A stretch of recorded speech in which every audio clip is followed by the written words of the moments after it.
The first step to do your first rough cut is to cite your data. After you created a new project, you can start looking for clips you want to use in the movie.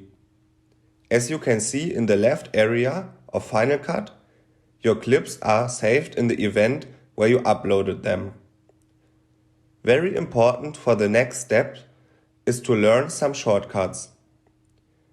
If you choose one clip and want to see what's the content, you can press L to start the clip. With K, you will stop the clip. And with J, you will go backwards. If you have long clips and you want to be a bit quicker, you can press L for forward and J for backwards 2 times, and the clip will run faster. Now let's go to the next shortcuts. If you found the part of the clip where you want to start, you have to press I. You will see the starting point of the yellow square will be where you pressed I. If you want the clip to end, you have to press O. So the shortcuts I and O will help you to select the part of the clip you want.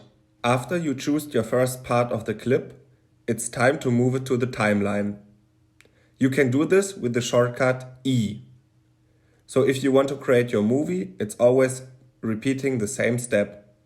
Cite the clips with J, K and L, choose the parts with I and O, and move them down with E. If you want to have some clips above the A roll, the part where the main part of your story is, you can select clips and move them to the B roll if you use the shortcut Q.